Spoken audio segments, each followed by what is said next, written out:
dentro do movimento indígena, esse tema do mês é sempre um tema para a gente falar sobre os povos originários. Eu ganhei muitos presentes, que são umas amizades, né, e os convívios que eu possibilitei. Por incrível que pareça, eu fui até o Amapá, né, o local de trabalho onde está a minha entrevistada hoje, mas eu não a conheci pessoalmente. Eu vim conhecer ela através de uma pessoa que daí sim eu conheci pessoalmente quando eu estive no território Caripuna, ali no Amapá. A Eliana Arara é psicóloga, ela trabalha no DICEI, né, na saúde indígena, ali do território dos Caripuna, ali, Oiapoque, na região do Amapá, mas ela é do povo Arara, ali da região central do Brasil. Então, tudo bom, Lia? Oi, Laura. Sim, tudo bom? Tudo bem? Você quer contar um pouco pra gente, né, assim, como é a história de você sair do seu povo, por que escolher a psicologia, onde você estudou, né? Como que é a característica do seu povo também? Bom, boa noite, né? Boa noite, bom dia ou boa tarde. A Laura já me apresentou um pouquinho. Eu sou Eliana, psicóloga de formação, futura indigenista, se tudo der certo. Sim. É, é, é, Então, eu sou da etnia Arara, Arara do Rio Branco, né? Que fica ali no noroeste de Mato Grosso. E é uma região já mais de mata, é mais amazônico, mas tem uma transição para o cerrado também, tem, sabe? Uhum. Eu sou filha de uma mulher indígena e de um homem não indígena. Como eu cheguei à psicologia? Bom, eu estudei em Goiás, né, na Unifines, com bolsa, porque na época que eu entrei, a lei de cotas ainda não existia. Foi no ano que a lei de cotas surgiu, né? Mas eu era bolsista e fazia projeto de extensão, enfim. Por que que eu escolhi? É difícil essa pergunta, sabe, Laura? Eu não sei. É uma pergunta que eu não sei responder. Assim, sempre que me fazem, eu fico pensando. Mas eu sei que eu tive a oportunidade de fazer outros cursos, né? Fiz o vestibular, na época era vestibular direto, né? E passei para outros cursos, mas eu falava, não, isso aqui eu não quero. Aí, uma tia minha falou assim, Eliana, vai abrir psicologia. Aí eu falei, eu vou fazer, esse aí sim, esse sim. E aí, mas é uma pergunta difícil, assim, de responder, sabe? Não, é porque Eu acho que você tem essa profissão tão, tão dentro de você, ela é tão parte de quem você é, que é engraçado você nem imaginar como que você parou nessa profissão, né? sim, tem hora eu fico pensando, falei, gente, onde é que eu tô, né? E como eu mudei, como a psicologia transforma a gente. E a psicologia na saúde indígena transforma muito, muito, muito mesmo. Eu já sabia, quando eu estava estudando, quando eu estava na universidade, eu já sabia que eu queria trabalhar na saúde indígena. Mas eu não sabia como, né? Até porque por falta de... Você não tem na grade curricular nada que fale sobre indígena. Eu tinha dificuldade até para quando você ia fazer alguma prova, ou preencher alguma ficha que tem lá. Você é pardo, amarelo, preto, não tinha indígena. Aí eu ia, marcava, fazia o parênteses, escrevia indígena e marcava. E aí, assim, não tinha muito, nem tinha conteúdo. A biblioteca não tinha nada sobre povos indígenas, assim, sabe? Que mais? Você formou, então, na Universidade de Goiás. Sim, e no interior de Goiás, em Mineiros. Em Mineiros, a cidade. Sim. E daí você foi trabalhar na saúde indígena primeiro da sua região, porque você falou que já sabia que você gostaria de ir para a saúde indígena, né? Onde que você começou a desempenhar suas atividades primeiro? Na verdade, eu fui fui fazendo os processos seletivos, mas dificultou muito para mim porque eu não tinha experiência, né? E aí eu fiz um processo seletivo para trabalhar na prefeitura de Jataí, que era uma cidade ao lado. E aí eu passei e fui trabalhar na Secretaria de Educação. Então eu fui primeiro para essa área da educação e continuei tentando entrar na saúde indígena, até que eu consegui. Mas o primeiro lugar que eu fui foi Altamira. né, ali no Pará. No Pará. Uhum. Sim, Que é um território que está sendo super discutido agora, porque está tendo uma questão com a questão da educação ainda, né? sim. A coisa tá séria, assim, e é um absurdo querer colocar aula online num lugar que não tem energia elétrica, não tem internet, e que a educação se dá de uma forma diferente também, Uhum. né? Os povos indígenas têm um calendário escolar diferente, sabe? A forma como os pais, como os professores fazem é diferente. Tem a questão da língua também. Uhum. Então, isso é um absurdo, assim, sabe? Uhum. E daí você saiu de Altamira e daí para onde você foi depois? Ah, lá você ficou com quais povos, né? Que você falou do Eu, primeiro território que você foi trabalhar, né?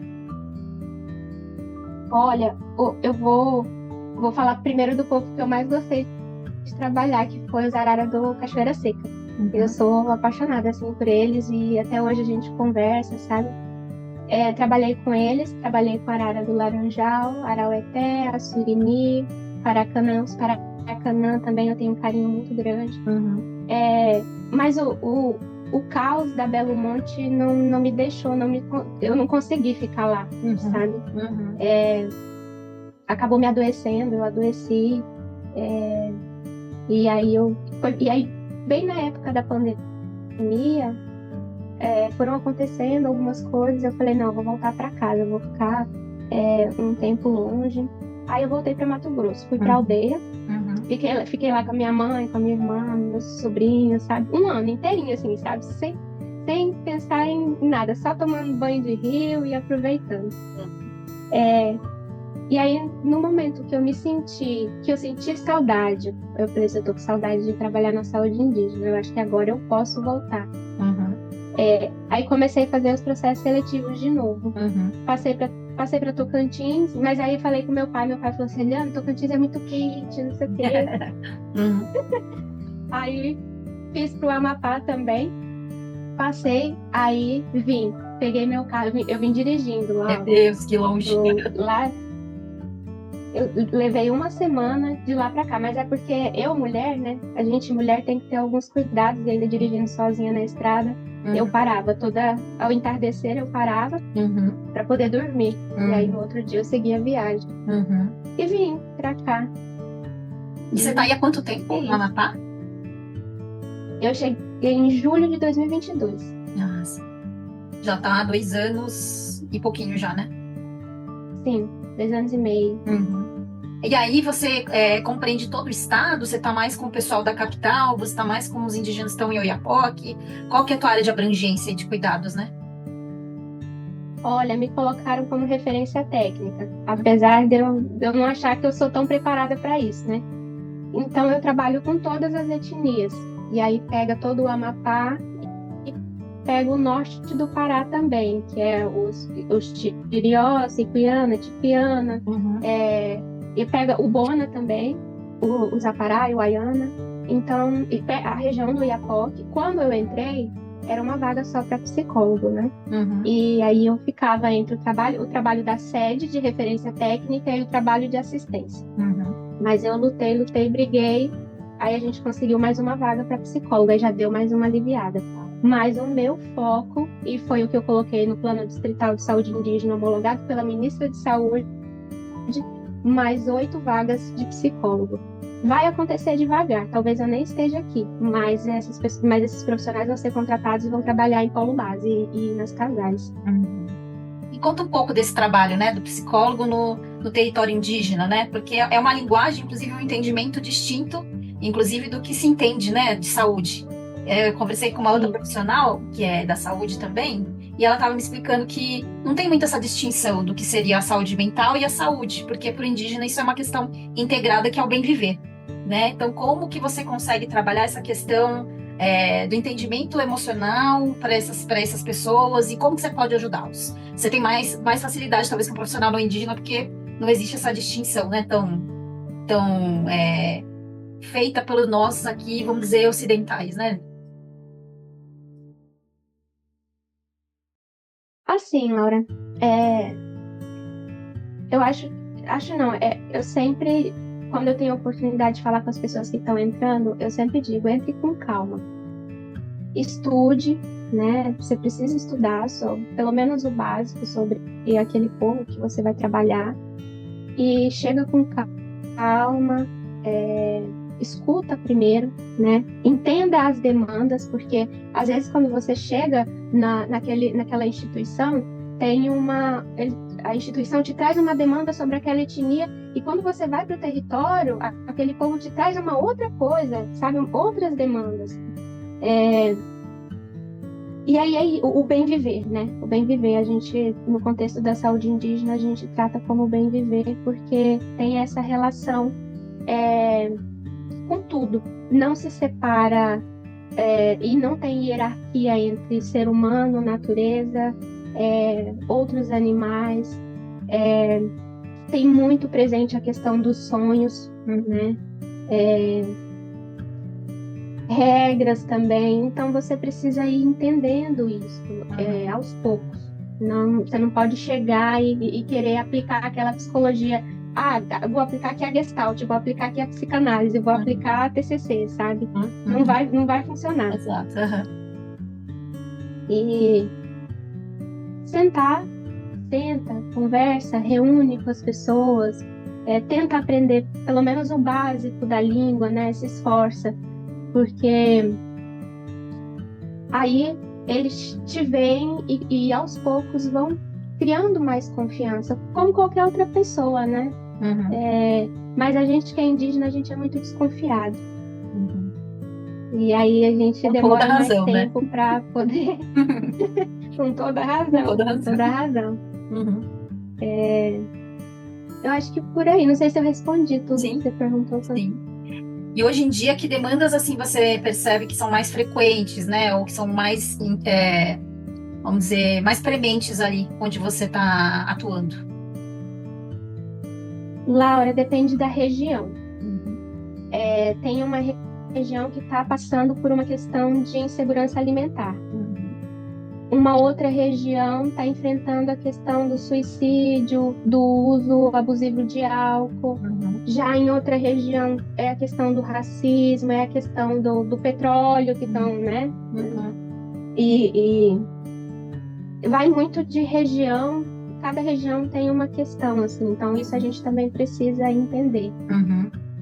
E daí quando vocês preparam uma roda de conversa, uma intervenção, ela tem uma relação com um tema maior daquela região, daquele espaço. Vamos dizer que tem, metas diferentes, vamos dizer, em cada espaço, não? Sim, é isso. Só que eu, assim, sempre nas minhas, pelo menos as 2 primeiras entradas no território, eu vou buscando informação para saber qual que é a demanda daquele lugar, né? Porque, assim, a gente coloca um psicólogo lá, às vezes, mas o que eu quero com um psicólogo se o meu problema é que eu estou passando fome, não tem alimento, né? Não tem uma água de qualidade para eu tomar? É claro que eu vou adoecer, sabe? E se está tendo invasão, se está tendo conflito, e aí vai um psicólogo lá, vai resolver essa situação que é histórica, né? Não vai. Então, a gente também precisa se recolher como psicólogo e trabalhar acho que dar as mãos, né? Junto com os outros profissionais, né? Enfermeira, nutricionista, assistente social, sabe? E com outras instituições também. Não dá para separar, a gente precisa estar ali com a FUNAI, Ministério Público. Eu vou conversando assim, às vezes eu vou direcionando para outro ponto. Sim. Mas eu acho que dá para ir entendendo, né? Sim. E a gente tem conversado há um tempo atrás, e acho que era um tema bastante interessante, de conversar sobre a diversidade, né? De fenótipo, de jeito, de culturas, e como que isso é atendido dentro, né, das próprias etnias. Né? Porque é como você conversou outro dia, você tem um fenótipo diferente do indígena típico, né? Que é considerado típico. Então, como que funciona, né? Esse lugar dentro do próprio conjunto de convívio, né? Dos indígenas. Olha, é algo que causa conflito interno, conflito externo, causa sofrimento, é dolorido. Uhum. Eu vou te dar um exemplo meu, e aí depois eu trago algumas questões daqui. Uma situação, eu sempre, né, me apresento, sou indígena, sou do povo Arara. Eu estava em uma universidade, num evento de psicologia e povos indígenas, e a gente estava discutindo em uma sala, e eu fiz uma fala, né?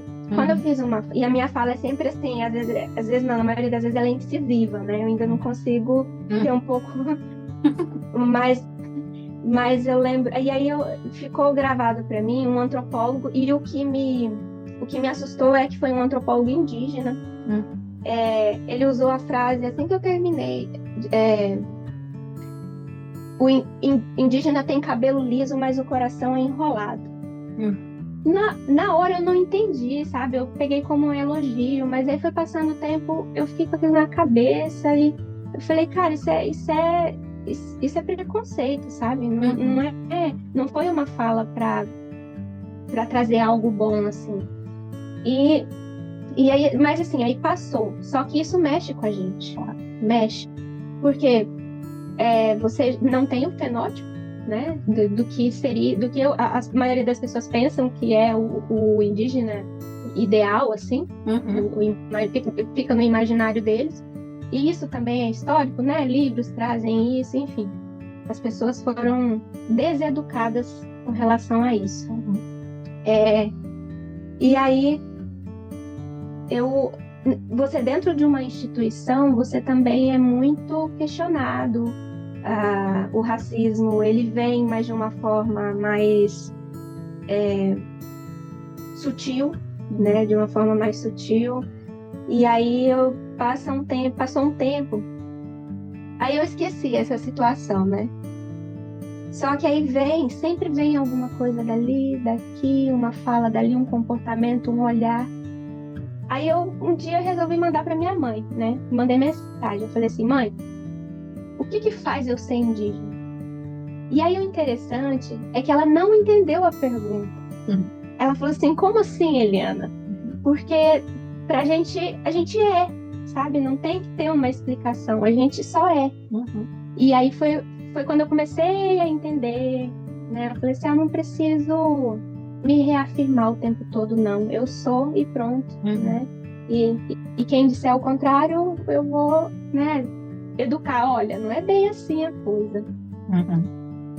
Mas é difícil, Laura, assim, as pessoas comparam muito, porque tem indígenas que tiveram contato em 1800 e alguma coisa, outros em 1910, outros em 1930, outros agora em 1960, 1970.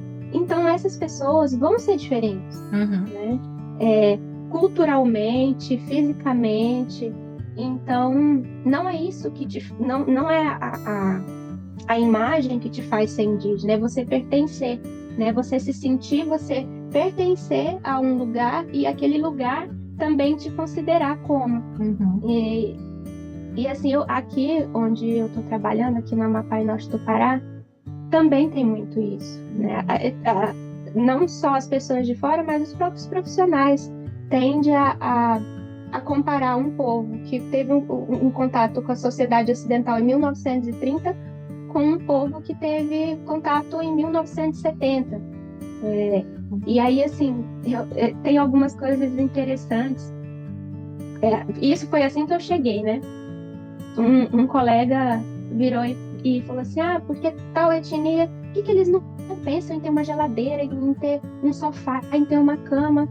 Sem pensar que é um povo que dorme em rede e é um povo seminômade, né? Eles eram mais, agora que estão parando mais em um lugar.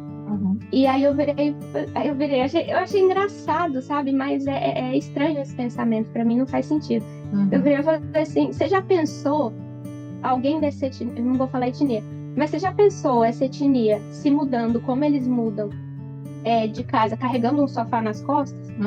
Carregando um freezer nas costas, sabe? Então, tem muita coisa que às vezes as pessoas nem param para para pensar antes É de mais ou falar, menos igual a assim. questão de instituir ensino eletrônico numa aldeia em que chove dentro da sala de aula e que os alunos não têm cadeira, né? E sentam no chão, ali nas tábuas que são para fazer cerca, né? Não tem nem cadeira, assim, nem onde sentar direito, né? Chove dentro da sala de aula. Quando tem escola, né, Laura? Porque tem muito lugar que você vai que é improvisado. A Uhum, própria comunidade faz uma estrutura ali, faz os banquinhos de madeira, as mesas para as crianças, né, uhum, poderem estudar, né? uhum, E aí a luta indígena vem desde que a gente é pequenininho, desde criança. uhum. E é um pouco isso, assim. Querer também que o indígena deseje objetos de consumo também é uma maneira um pouco colonizadora, né? Porque nem se perguntou se isso é algo que eles desejam, né? Ou que é relevante para eles, né? Que é útil no dia a dia, né? Aham. É, e aí, Laura, uma coisa que eu acho, eu falo interessante, mas é no sentido assim de que eu fico tentando entender, porque ao mesmo tempo em que alguém fala, tem que buscar desenvolvimento, eles sempre usam muito essa palavra, Uhum. desenvolvimento, Uhum. ou é um povo mais desenvolvido, enfim, usa Uhum. muito isso. Ao mesmo tempo em que se tem essa fala, se tem essa cobrança em uma determinada etnia, tem uma outra fala em que tem etnia que já tem algumas outras tecnologias e Uhum. que se vira e falar não é indígena porque tem isso, Exato. sabe? Uhum. A coisa não bate, é incongruente, Exato. sabe? Uhum. Que lugar que pertence, né? Então, porque se tem, não pertence. E se não tem, não pertence à civilização, né? Justamente. Qual é esse lugar de pertencimento do povo indígena no universo do pensamento, né, do homem branco, né? E qual que é o É isso aí. entendimento do que é, né, ser civilizado, ou que é ser avançado, né? Porque o entendimento da tecnologia ou do capital, dos bens materiais é diferente, né? O significado é diferente. São tecnologias diferentes e assim, eu quando eu vou para algum lugar e aí as pessoas pedem para eu falar, eu sempre digo, gente, cultura é movimento. Uhum, Cultura ela não é estática, uhum, né? Mas a gente precisa aprender a respeitar o uhum, que aquele povo quer naquele momento, né? E pensar que um povo, por exemplo, que se muda várias vezes ao ano, e isso tem explicação, não é porque simplesmente eu quero mudar, tem os motivos, né, cosmológicos ali também. É, como que eu vou explicar? Tem também suas tecnologias que sim. fazem parte e que fazem sentido no dia a dia, Uhum, né? uhum. E já para outros são outras tecnologias e É que é tem um isso. entendimento do significado da ciência com a tecnologia. Mas vamos dizer que o indígena tem suas próprias tecnologias e ciências que não são a ciência ocidental. Né? A previsão de que Sim, existiria uma catástrofe ambiental está sendo dita aí pelo Copenau, Davi Copenau, há quantas décadas? E eles sequer têm, né, esse conhecimento da ciência tradicional ocidental. Eles têm outras tecnologias, que é o entendimento, né, da natureza, o entendimento muito intrínseco das mudanças no dia a dia ali, né? De quem está dentro da floresta percebendo essas mudanças, né? E os sonhos também, que são premonitórios, né? Que são uma maneira de ser uma tecnologia deles também, né? essa parte que a gente chama de espiritual também, né, Laura? Os sonhos, pelo menos para o meu povo e para muitos povos que eu já tive contato e que eu trabalhei, os sonhos eles são muito importantes, Uhum. sabe? A maneira de lidar e de entender às vezes é diferente, mas é muito importante. E quem é indígena observa muito. Você está numa mata, você está observando, né? E não é como na cidade, que é cheio de barulho, que incomoda e o tempo todo, assim, sabe? Uhum. É diferente. E que tira um pouco do contato com a natureza, né? De uma maneira mais orgânica, né? Você Sim, desaprende um pouco a sua relação intuitiva com a natureza, porque você se distancia dela demais, né? Você está cercado por sim. concreto, você não toca mais o chão com seus pés, né? Você mal toca o chão, as coisas com as mãos já, né? Terra, vamos dizer Sim. assim mesmo, né? Então se distancia muito também da relação com a natureza, né? Nas grandes cidades, né?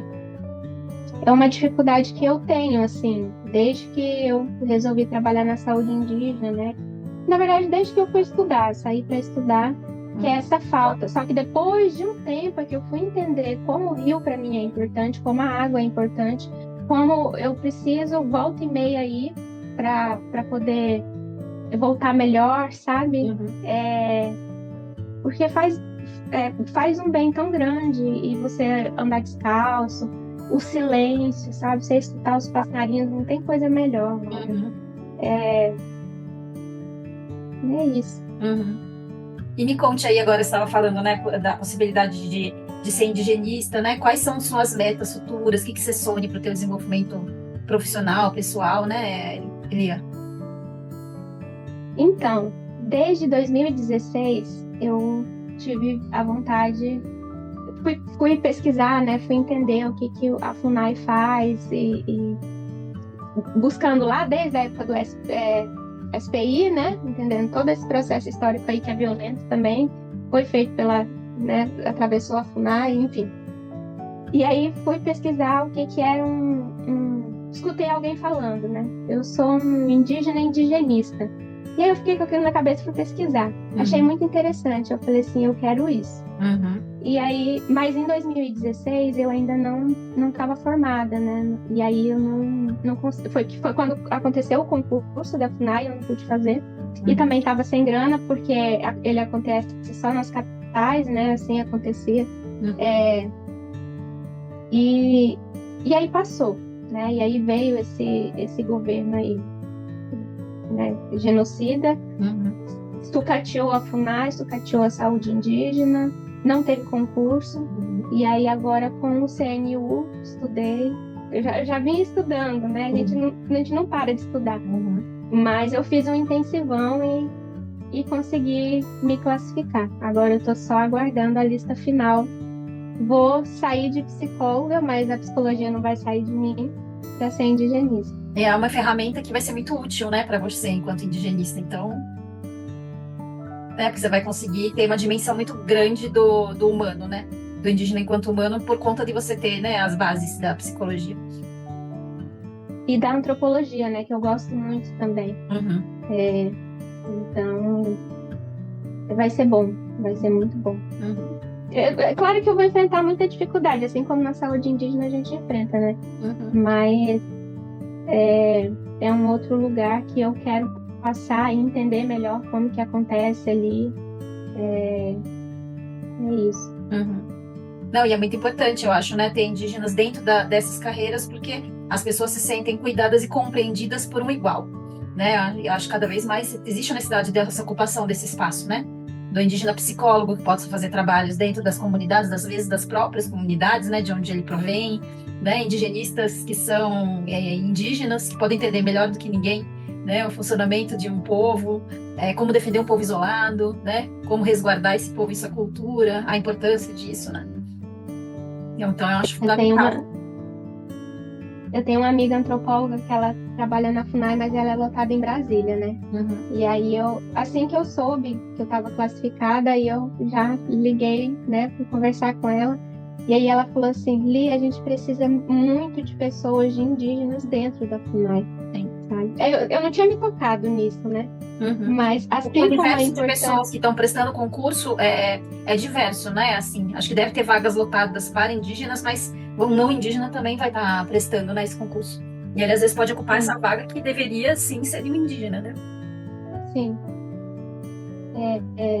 E a gente se entende, Laura. É uma coisa que eu não consigo te explicar, mas quando eu vou fazer algum atendimento, tem hora que a pessoa não precisa falar. Eu compreendo, sabe? Sinto aquilo. É muito. É incrível, assim. Eu acho Uhum. algo que é incrível, sabe? Exato.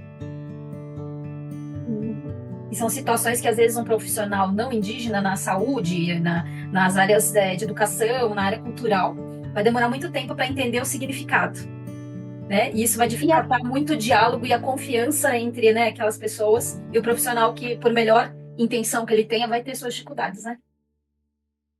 e eles estão sempre com pressa, né, Laura? Sempre com pressa. Sempre com metas, É, na verdade, né? metas também. Ó, eu vou falar de mim, um exemplo meu, né? Atendi uma pessoa na aldeia mesmo, debaixo de uma árvore que a gente não. E eu sou contra esse negócio de ter uma De sala lá setting, né? fechada. Aham. Aí atendi, fiz o atendimento.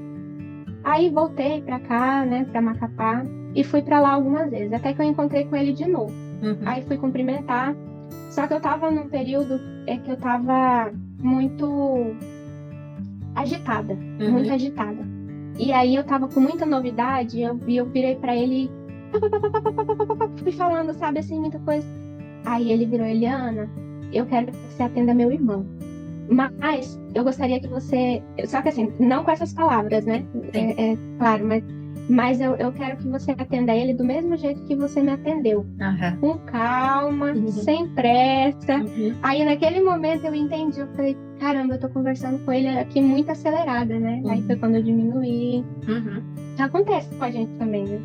Não, até por você estar num ambiente urbano e com muita influência dessa cultura cheia de demandas e metas, né, protocolos a serem cumpridos, né, vamos dizer, relatórios para serem devolvidos com, né, índices que foram concretizados. Então, dentro desse universo que tem que se cumprir, porque tem que se prestar contas a um governo, né, uma instituição que é branca, não. A gente estava conversando sobre. Até vai entrar na edição, eu acho, aqui. Depois o Caio pode pôr se ele quiser.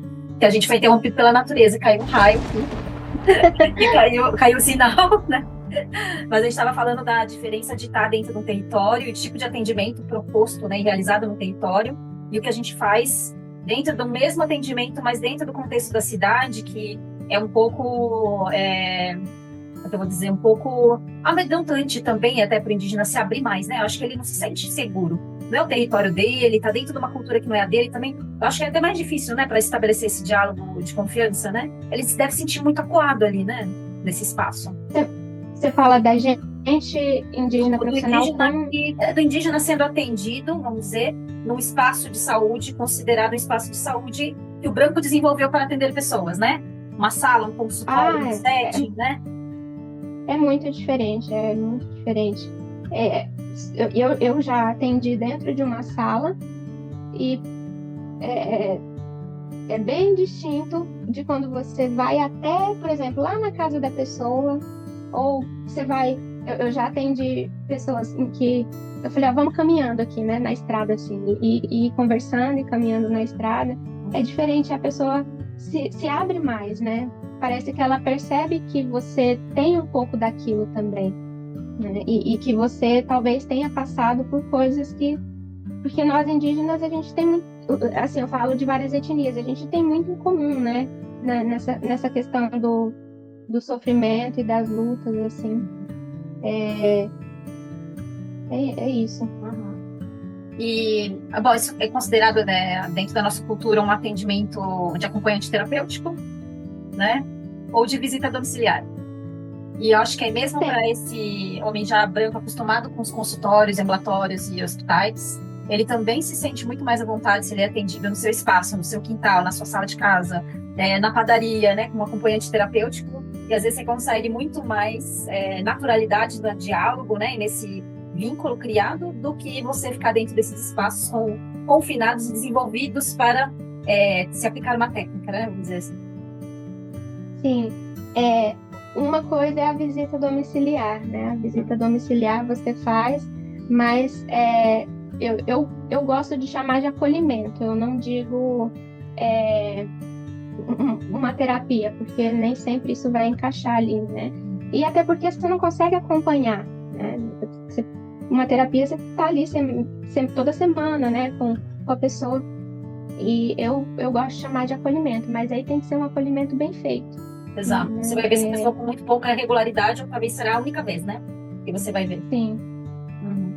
E aí, depois disso, sentar com a equipe de saúde, olha, né, fazer estudo de caso também, que é pouco feito, né? Cada um ali atende o braço, atende a cabeça, o outro atende a perna, sabe?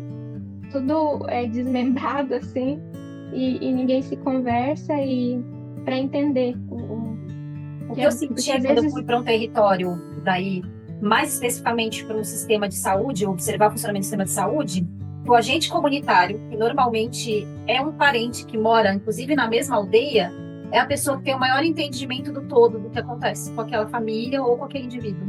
Porque ele entende os problemas daquela família sociais, os problemas relacionais daquele ambiente, o próprio ambiente onde a pessoa vive, as restrições que ela tem, né, as dificuldades, limitações, né, sei lá, de alimentação, de recurso, tudo. Então, às vezes eu entendo que essa pessoa seja uma pessoa que daria para a gente centralizar muito mais o cuidado do que um profissional de ensino superior, sabe assim? Porque é essa pessoa que convive, essa pessoa que vai voltar a conversar com essa pessoa, vai ver de novo, é o maior interessado no bem-estar daquela pessoa que está próxima, né? Muito possivelmente é um parente que está na mesma aldeia, dificilmente não vai ser um primo de algum grau, né? Então ele mesmo tem aquele interesse, né, daquela pessoa ter um restabelecimento, né?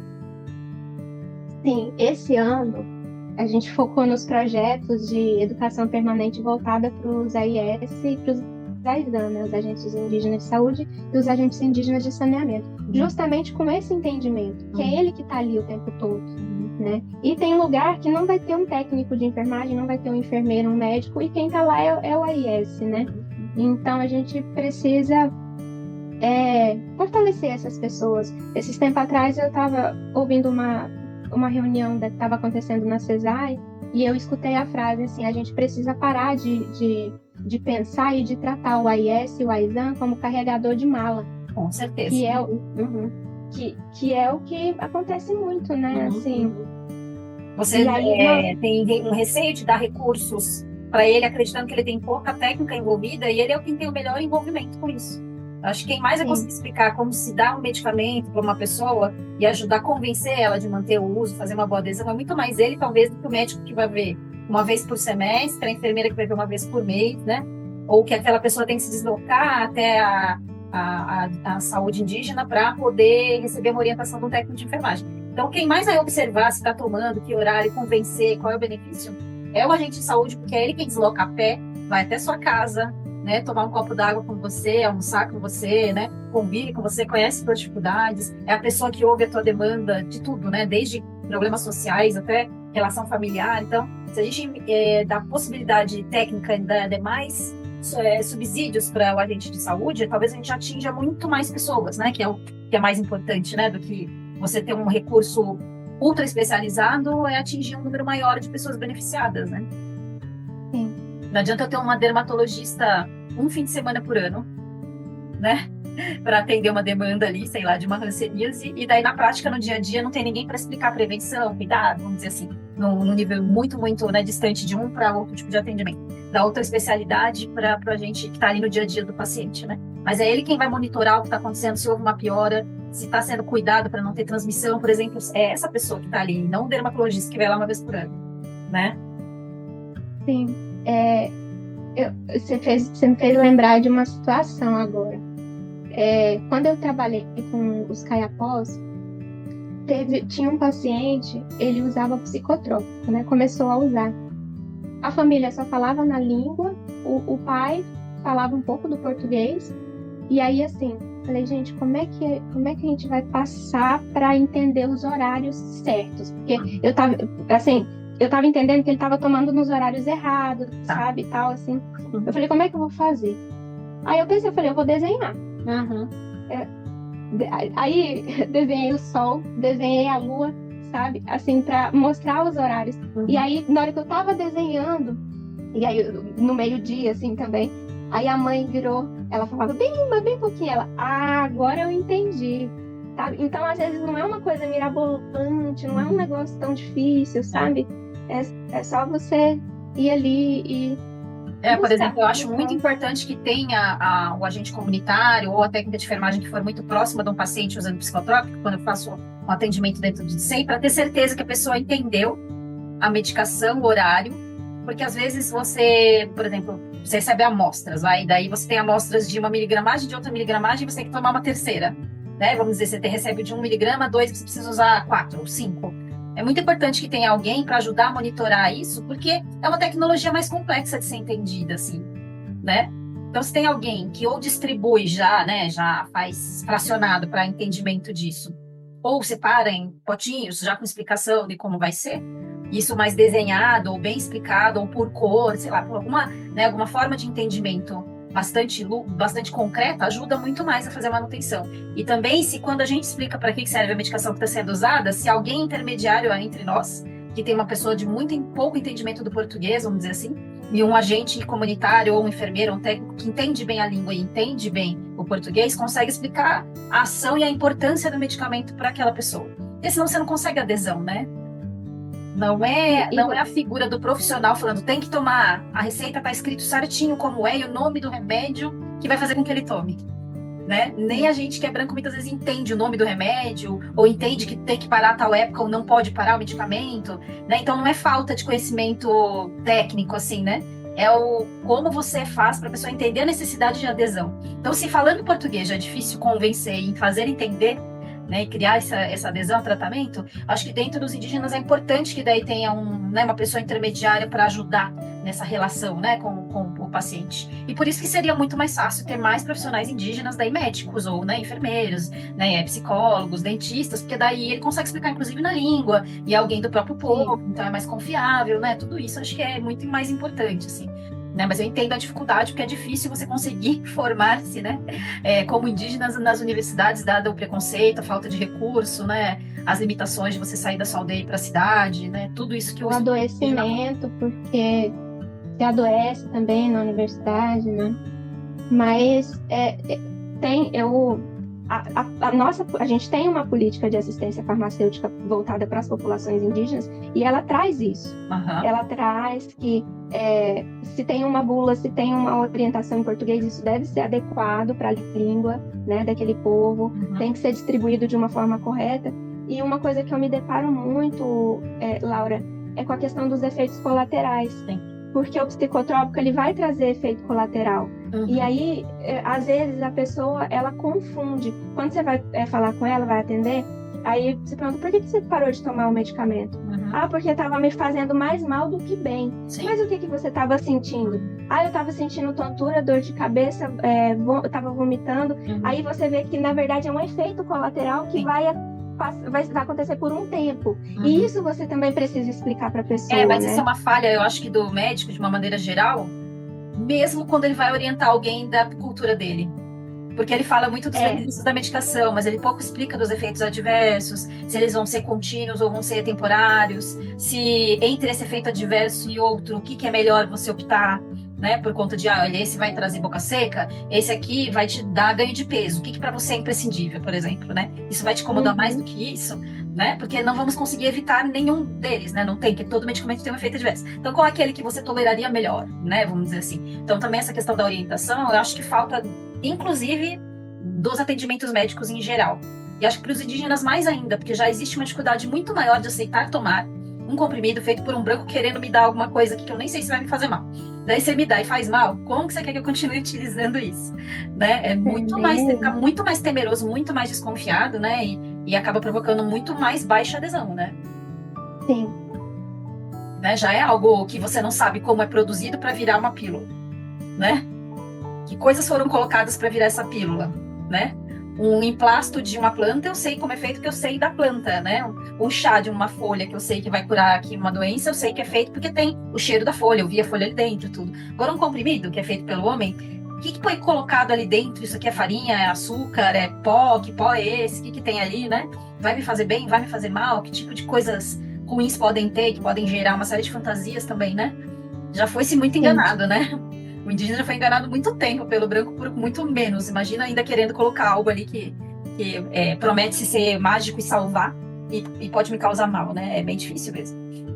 Não é à toa que pra gente, não é à toa que a gente é desconfiado e que pra gente a promessa é muito importante, ela tem que ser cumprida. Sim.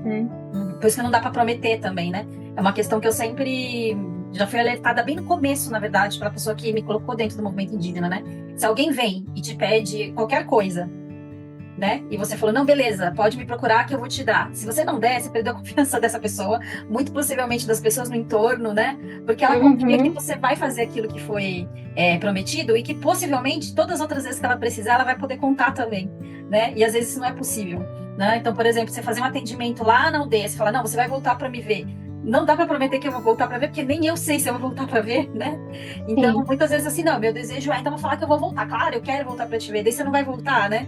Então, para essa pessoa, cria realmente uma desconfiança, parece uma falta de palavra, né? Ou de esforço, Sim. vontade, né? Daquela pessoa estar ali no seu convívio, né? Sim. Que eu acho que muito que você vive, daí não porque você quer, né? Mas porque você tem que circular muitos territórios, né? De não dar de prometer, eu vim aqui conversei com você disso e daqui, não, eu vou voltar pra gente voltar a conversar disso. É muito difícil prometer, né? Quando é que você vai Eu voltar sei, para aquele território novamente, né? ele sempre me pergunta, quando é que você vem de novo? Eu falo, olha, eu trabalho em todas as terras indígenas do Dicei. Eu não sei te dizer quando eu volto, né? Se eu vou voltar, pode ser que eu volte daqui uma semana, mas pode ser que eu volte daqui um ano, Uhum, né? Pode ser que eu não volte, que eu vá para outro lugar também. uhum. Então a gente precisa trabalhar com a verdade, né, Laura? É tentar oferecer o melhor que você pode durante aquele encontro, né? Sim, Né? Eu acho que sempre o entendimento que eu tive quando eu fui para algum território, eu fiz um atendimento, é isso, né? Então, o máximo de tempo, escuta, compreensão e atenção que você puder dar naquele momento pode ser a única vez, a né? presença, né? Então, toda a tua capacidade para fazer alguém querer aderir ao tratamento, a querer acreditar que vai melhorar, ela tem que ser dada naquele único momento que você pôde estar em contato pessoal com aquela pessoa, né? Porque muitas das vezes essas pessoas eu vi no território uma vez, depois eu vou acabar fazendo esse atendimento distanciado, né? Mas eu tenho que ter criado esse vínculo quando eu tive ali no tete a tete, e é uma única vez só. Eu tenho uma chance, na verdade, de causar uma boa impressão e fazer a pessoa querer, né, se sentir acolhida, né? E depois, para até ela querer depois continuar o atendimento online com todas as dificuldades que existe para alguém fazer um atendimento, sinal, um aparelho, né? Dentro do ritmo também que a pessoa vive. Daí você fala, eu vou te atender a terça-feira às 4 da tarde. Às 4 da tarde a pessoa foi lavar roupa. E ela não se tocou que é 4 da tarde, porque o ritmo dela é outro. E daí ela perdeu. Eu falei, poxa, mas é que só tinha aquele horário, por exemplo. Mas aqui ela tá no outro ritmo, né? Então também entender que tem Sim. essas nuances que são completamente diferentes do nosso ritmo doido de, olha, eu atendo 1 por hora, então se você não conseguiu tá naquela hora, eu não consegui te ver, né? Então eu vou te ver outro dia. Mas a gente tem que ter essa compreensão que o ritmo, a forma de contato é tão diferente, né? Que a gente está habituado, a gente tem que entender essas nuances também, né? Do sinal, de você ter se esquecido que você está numa outra atividade, que você está lá né, dentro de um roçado, você está lá no rio, você não tem esse controle de horário que a gente tem, né? Absurdo, né? A noção de tempo é diferente, né, Laura? É, eu ando lendo sobre povos da Colômbia e povos do México, indígenas, né? E aí, assim, eles trazem o tempo e Nossa, é muito interessante, o tempo e as emoções como uma espiral. Não Uhum. é esse tempo que é assim, né? Sim. Linear, cronológico, traz como uma espiral. E aí, isso fez sentido. Eu só fui entender a fala de um antropólogo uma vez que a gente estava conversando, justamente sobre um paciente que estava passando por um processo de luto. E aí ele virou e falou assim, Eliana, a noção de tempo é diferente. Uhum. Tem aquela coisa das fases do luto que a gente aprende e tal, né?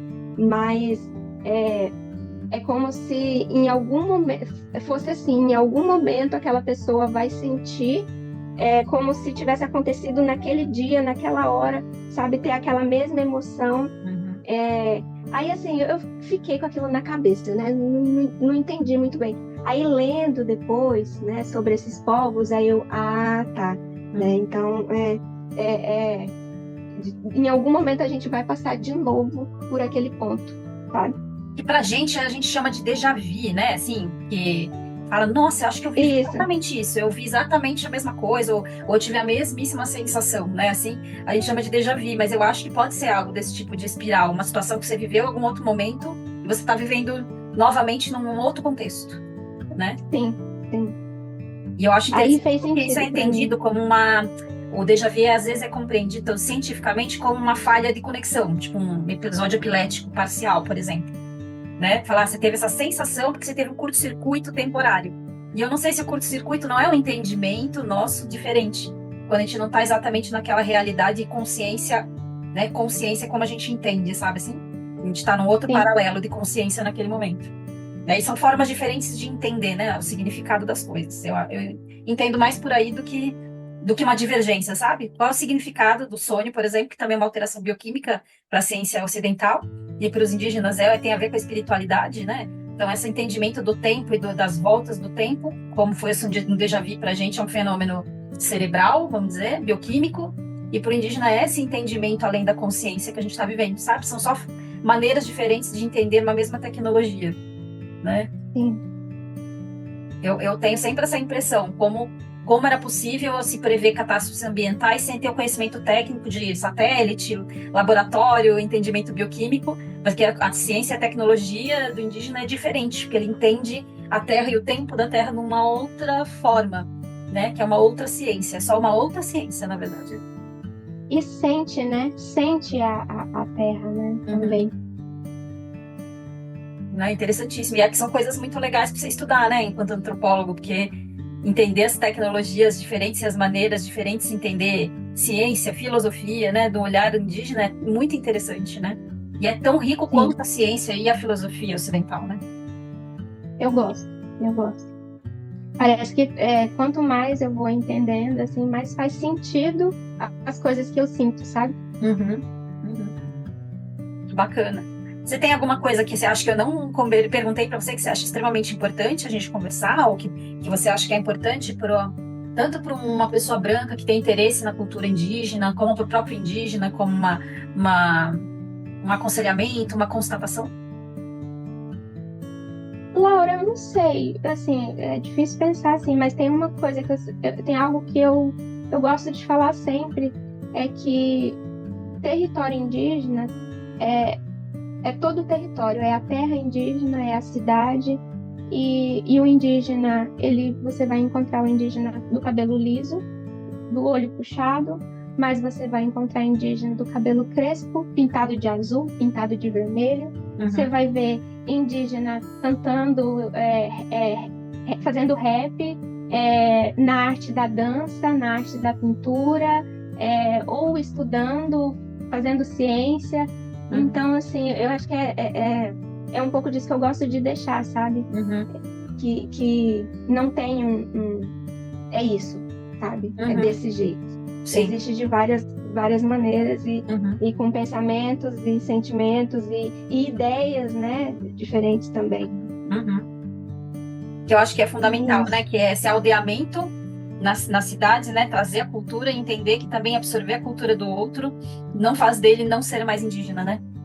O indígena entender da moda ocidental não significa que ele não é mais indígena e tem a sua própria maneira de ver o que é o vestir-se, né? O filósofo que foi estudar filosofia ocidental não deixa de ter o próprio pensamento indígena que pode se fundir com isso, né? O psicólogo tem os conhecimentos técnicos das técnicas ocidentais, mas ele pode aplicar todo o conhecimento dele, né? Já ancestral dentro dessa técnica e fundir, não deixa de ser a psicologia indígena, né? Então, acho que isso que às vezes se confunde, né? Porque se o indígena não aceita que ele tem que ter uma fazenda, gostar de ter um carro, de ter um telefone, de se vestir legal, porque ele tem muita terra, né?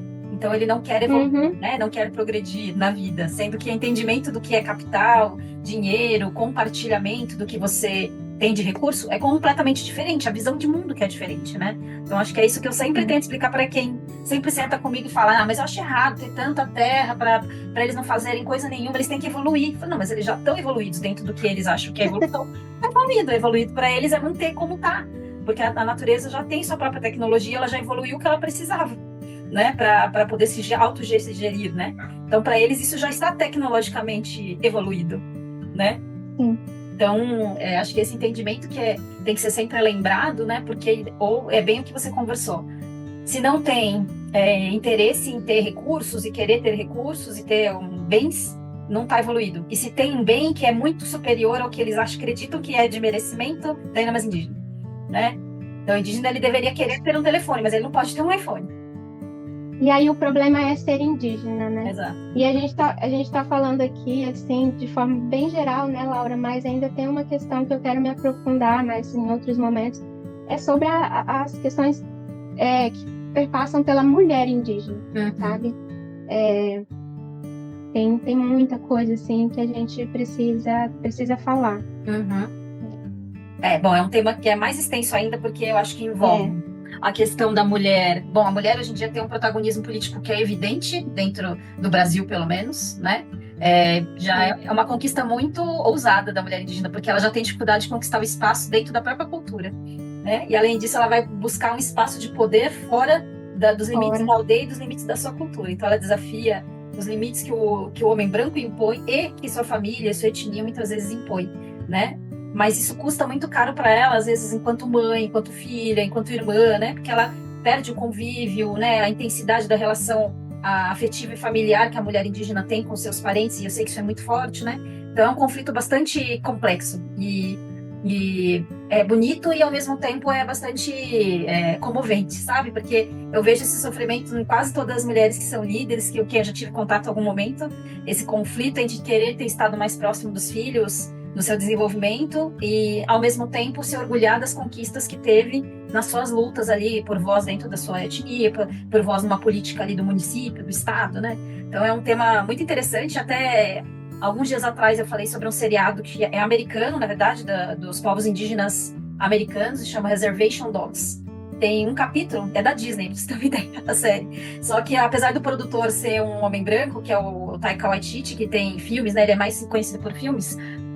Ele produziu, mas a direção e os atores são todos indígenas nativos americanos, assim, né? Então as histórias contadas, elas são as histórias daquele povo vivido por eles mesmo. E um dos capítulos que eu mais me identifiquei, assim, quando eu convivo com outras mulheres que são lideranças, é o capítulo que as mulheres que trabalham na cidade contam de tudo que ela perdeu nas relações familiares, ou no respeito que ela tem dentro da aldeia, pela escolha que ela fez de procurar um emprego para ter uma melhor vida, um respeito maior, adquirir conhecimento, né?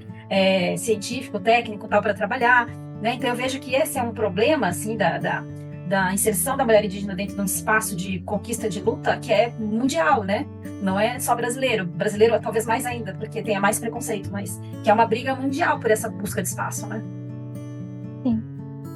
Eu tô falando isso porque eu acho que eu comentei isso no capítulo, na análise que eu fiz dessa série, mas eu acho que vale a pena eu reforçar de novo o quanto esse capítulo é muito interessante para se entender como se desenvolve, né, uma mulher dentro de espaços de busca de respeito, assim, social, né, educacional, né, pessoal, afetivo também, porque isso atrapalha muito a relação interpessoal dessas mulheres, né, casamento, relacionamento, né, a relação com os filhos também acaba se tornando bastante complexa pelo distanciamento que é obrigado a ter para poder buscar esses espaços, né.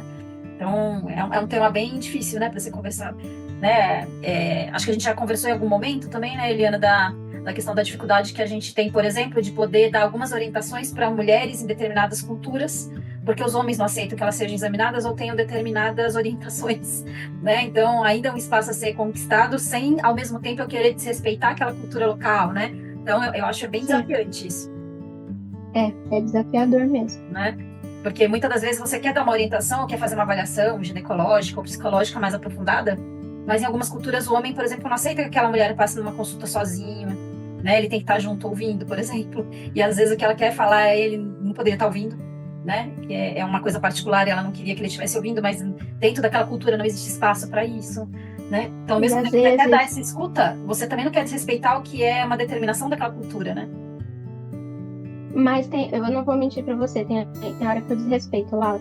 Uhum. Eu vou fazer um atendimento aí, principalmente quando eu sei que o esposo é o agressor, né? Uhum. E aí eu vou fazer o atendimento daquela mulher, o esposo vem junto, eu falo, não, ela vem primeiro, eu vou atender só ela. Uhum. Se eu precisar de você, eu te chamo. Uhum. Então, assim, talvez é aquela coisa, né? Você deixar as suas crenças de lado, mas tem hora que não dá, sabe? Tem hora que é bem complicado e desafiador mesmo. Sim, e eu acho que é uma das questões grandes que você tem lidado no território, né? Os atendimentos às mulheres. Sim. E as queixas que elas têm, que podem envolver violência doméstica, psicológica ou física, mas também como que elas galgam espaço, né? Como que elas conseguem se manifestar também, né? Ter voz dentro daquela comunidade. Então, eu sei que é uma questão bem importante, né? Que eu acho que em todos os povos, em alguma maior ou menor, né, forma ou demanda, ela vai acabar aparecendo, né? Mas aqui tá tendo muito movimento das mulheres. Eu tô achando isso o máximo. Sim. Nossa, é muito bacana. Ah, sim. Eu tenho visto.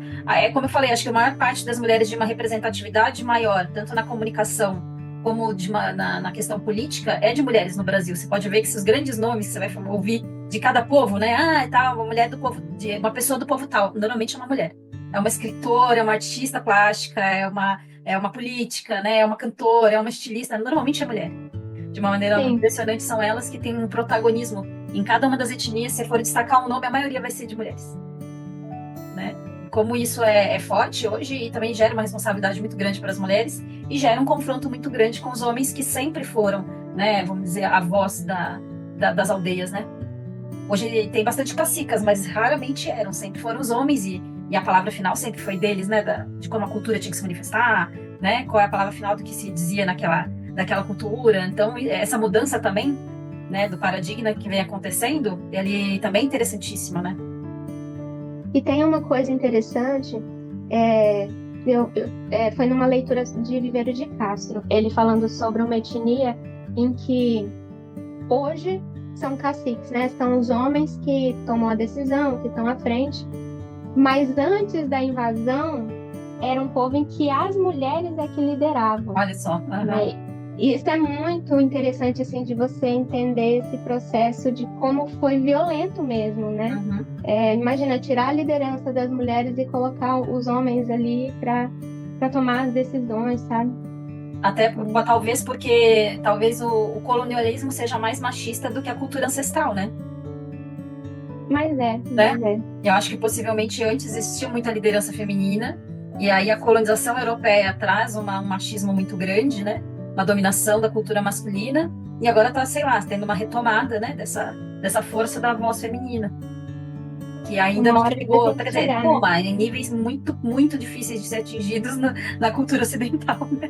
Com idas e vindas, né? Mas eu acho que as mulheres têm vindo com muita força aí dentro dos movimentos indígenas, né? E que assim a gente vai continuar. Lia, muito obrigada. Acho que talvez tenha que ter realmente outra conversa, porque tem muitos temas. Talvez, quem sabe, a hora que você já estiver dentro de um outro encargo, com outras ideias e demandas para a gente conversar, né? Mas é um prazer sempre ouvir e aprender. Eu sempre aprendo muito com cada um de vocês com quem eu converso. Eu que agradeço, Laura, assim, o espaço e poder falar, né? Poder levar para outras pessoas. É isso, assim, é sempre bom. Obrigada. Obrigada.